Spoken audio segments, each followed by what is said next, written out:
আসসালামু আলাইকুম। সংবাদে আপনাদের সবাইকে স্বাগতম জানাচ্ছি আমি নুসরাত। শুরুতেই সংবাদ শিরোনাম। মিরসরায়ে বিএমপি দুই পক্ষের সংঘর্ষে ছুরিকাথে ছাত্রদল কর্মী নিহত। এদিকে আগামী নির্বাচন জনগণের ভোটাধিকার পুনরুদ্ধারে পথ খুলে দেবে গয়েশ্বর।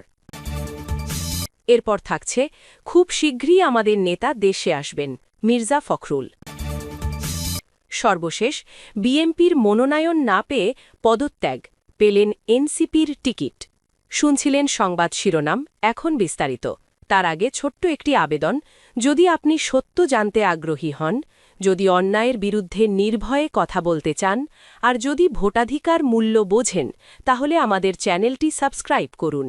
কারণ আমরা বলি সেই কথা যা বড় বড় মিডিয়া আড়াল করে রাখে। উন্নয়ন না স্বাধীনতা, কোনটা আজ আপনার কাছে বেশি গুরুত্বপূর্ণ? যদি আপনি মনে করেন শেখ হাসিনার সময়টাই ছিল ভালো, তাহলে নিচে লিখুন জয় বাংলা, জয় বঙ্গবন্ধু, শেখ হাসিনাকে আবারও চাই। আর যদি বিশ্বাস করেন বর্তমান সরকারের নীতি দেশকে এগিয়ে নিচ্ছে, তাহলে লিখুন সময় এখন পরিবর্তনের। চলুন বেশি কথা না বাড়িয়ে বিস্তারিত জেনে নিই। মিরসরায় বিএনপির দুই পক্ষের সংঘর্ষে ছুরিকাথে ছাত্রদল কর্মী নিহত। চট্টগ্রামের মিরসরায়ে বিএনপির দুই পক্ষের সংঘর্ষে ছুরিকাথে ছাত্রদলের এক কর্মী নিহত হয়েছেন। গতকাল বুধবার দিবাগত রাত 12:30টার দিকে তার মৃত্যু হয়। এর আগে গতকাল সন্ধ্যায় উপজেলার বারৈয়ারহাট পৌর বাজারে বিএনপির চেয়ারপারসন খালেদা জিয়ার রোগমুক্তি কামনায় ছাত্রদলের উদ্যোগে মিলাদ মাহফিল হয়। এই মাহফিলে তাহমিদ অংশ নেন। মাহফিল শেষে কথা কাটাকাটি থেকে পৌরসভা বিএনপির সাবেক সভাপতি দিদারুল আলম মিয়াজির অনুসারীদের মধ্যে সংঘর্ষ হয়। এই সময় এক পক্ষের ছুরিকাথে তাহমিদ গুরুতর আহত হন। পরে তাহমিদকে উদ্ধার করে প্রথমে স্থানীয় এক বেসরকারি হাসপাতালে চিকিৎসা দেওয়া হয়। সেখান থেকে চট্টগ্রাম মেডিকেল কলেজে নিলে রাত 12:30টার দিকে তার মৃত্যু হয়। একই সংঘর্ষের ঘটনায় আরও অন্তত 5 জন আহত হয়েছেন। জানতে চাইলে বারৈয়ারহাট পৌরসভা বিএনপির সাবেক সভাপতি দিদারুল আলম মিয়াজি প্রথম আলোকে বলেন, তাহমিদ আমাদের সব মিটিং মিছিলে থাকতেন, তবে এটি দলীয় কোনো ব্যাপার নয়, ব্যক্তিগত রেষারেষির জেরে তিনি খুন হয়েছেন। এটি খুবই দুঃখজনক ঘটনা। দিদারুল আলম মিয়াজি এলাকায় মিরসরায় সংসদীয় আসনে বিএনপি মনোনীত প্রার্থী নুরুল আমিন চেয়ারম্যানের অনুসারী হিসাবে পরিচিত।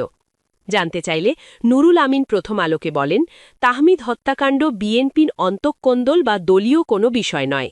আমাদের এক কর্মীর পা তুলে বসা নিয়ে বারৈয়ারহাট পৌর বাজারের রেস্তোরাঁ ব্যবসায়ী ও বিএনপি নেতা নজরুল ইসলামের সঙ্গে বাগবিতণ্ডা হয়।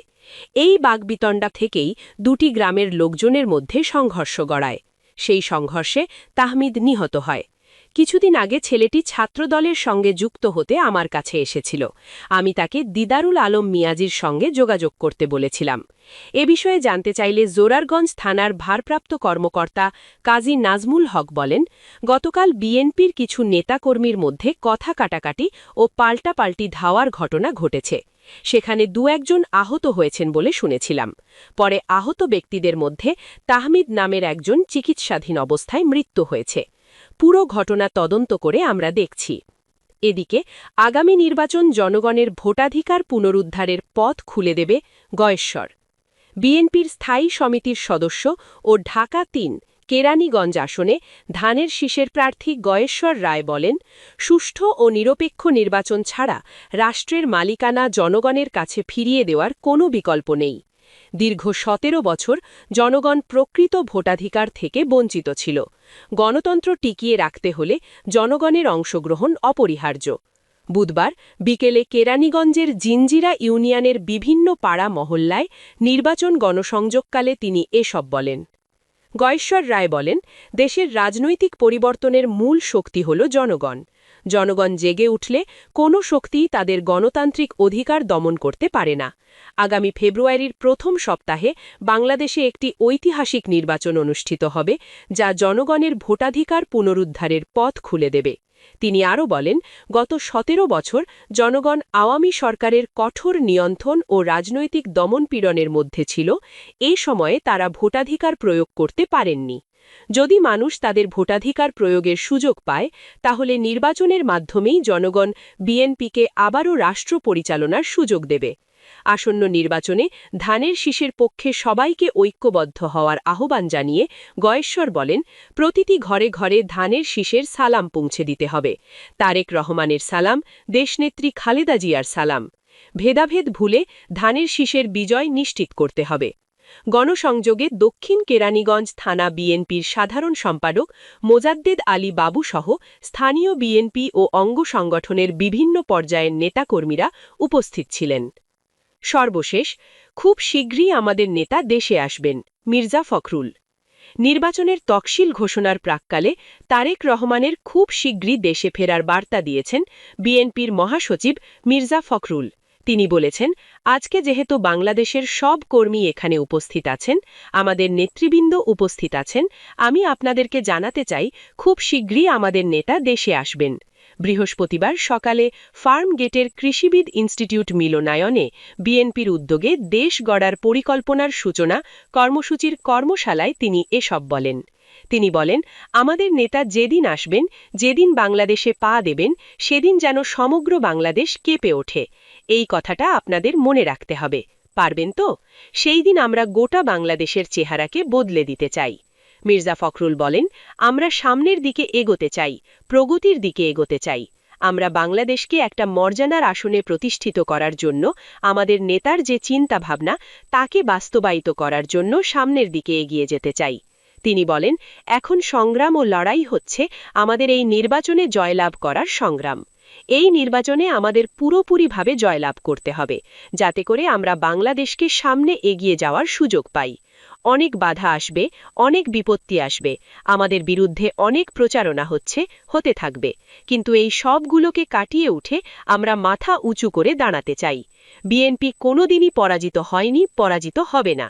মির্জা ফখরুল বলেন, একটা কথা আমরা খুব পরিষ্কার করে বলতে চাই, ১৯৭১ সাল আমাদের অস্তিত্ব, এ কথাটা খুব জোরে সোরে মনে রাখবেন। আজকে আমি পত্রিকায় দেখলাম ১৯৭১ সালের প্রজন্ম নাকি নিকৃষ্টতম প্রজন্ম। কোন সাহসে এই কথা বলার দুঃসাহস দেখান তারা, ঔদ্ধত্য দেখান তারা।